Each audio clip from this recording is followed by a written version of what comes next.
nós vamos começar novamente o tempo do Advento. Como todos nós sabemos, o calendário litúrgico é diferente do calendário civil. O calendário civil começa no dia 1º do ano.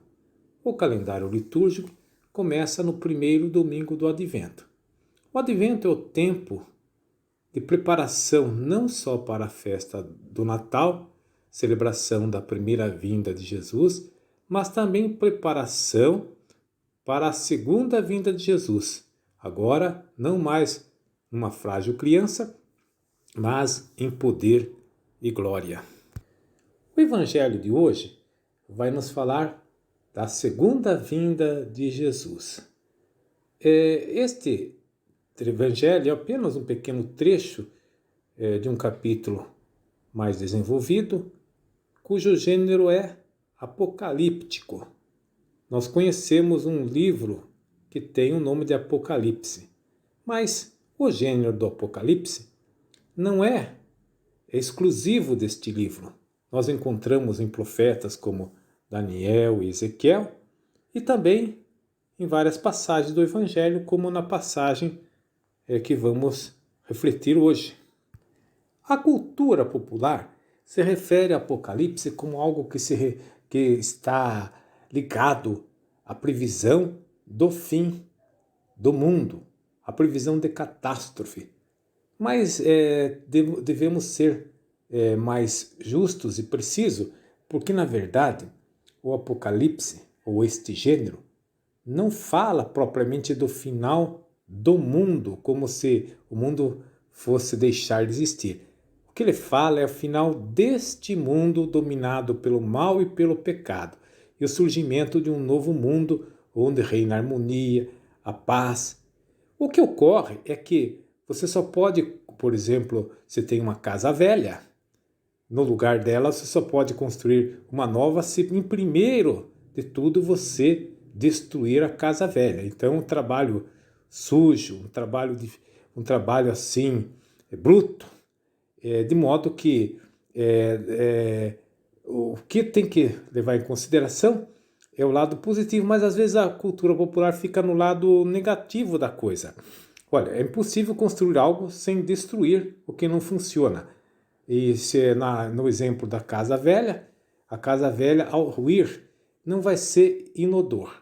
Então, a superação dessa realidade pecaminosa não vai ser sem dor. Ela vai gerar certo sofrimento, mas a meta maior, a grande previsão do Apocalipse é justamente do reino de Deus como uma realidade plena de justiça, de amor, de paz e de felicidade. Tanto é verdade que o evangelho de hoje começa falando de Noé. Noé é a personagem principal da passagem do Gênesis que fala do dilúvio. O dilúvio não foi a destruição propriamente do mundo, mas foi a destruição de um mundo que não funcionava, um mundo decadente e a criação de uma nova realidade que simbolizaria essa realidade definitiva que vai ser inaugurada com a segunda vinda de Jesus. Os primeiros cristãos gostavam muito de evocar a imagem da Arca da Aliança, principalmente porque ela era construída de madeira. A madeira lembrava o mesmo material do que é feito a cruz de Jesus. E eles raciocinavam assim: como a arca preservou da morte aqueles que estavam dentro, a cruz de Jesus também vai preservar da segunda morte aqueles que estiverem em comunhão com Jesus. A arca não salvou toda a humanidade, salvou aqueles que estavam dentro, precisamente 8 pessoas. O 8 passou a ser o número batismal, o número da nova criação. E a salvação, embora Jesus tenha vindo no mundo para salvar toda a humanidade, ela não é compulsória, é obrigatória. É aqueles que desejarem aceitarem a mensagem de Jesus é que serão salvos.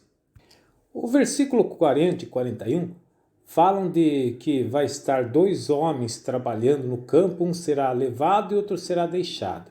2 mulheres estarão moendo no moinho, uma será levada e outra deixada.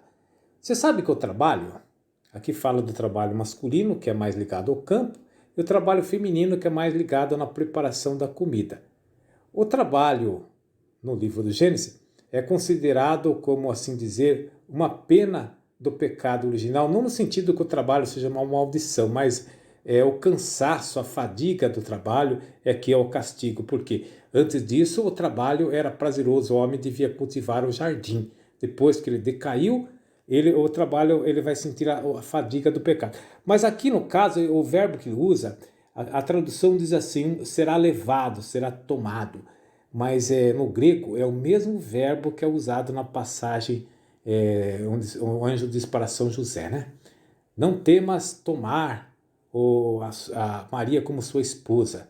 Então esse verbo tomar, ele para lambano em grego, ele tem uma conotação de consentimento, de adesão, uma conotação afetiva.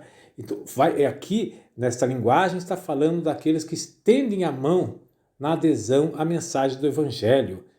A salvação não é obrigatória, é um convite. Depois Jesus vai contar a parábola do dono da casa que não sabe a hora que chega o ladrão e que ele então tem que estar vigilante. Com isso, ele quer fomentar a espiritualidade que era muito cara aos primeiros cristãos, que era a espiritualidade da vigilância, a espiritualidade do advento. Não é à toa que o livro da Bíblia termina com a expressão Maranatá, vem Senhor Jesus. Os primeiros cristãos desejavam ansiosamente a vinda de Jesus.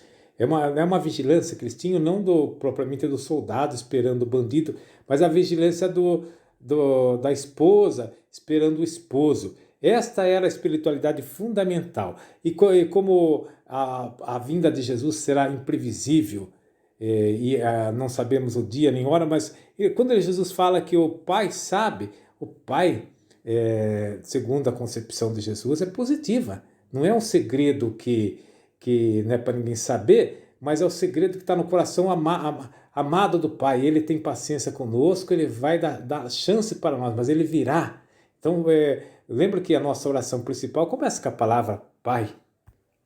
Ele não esconde propriamente a vinda de Jesus para, vamos dizer assim, sacanear nossa vida. Ele é como a cenoura na frente do burro, né?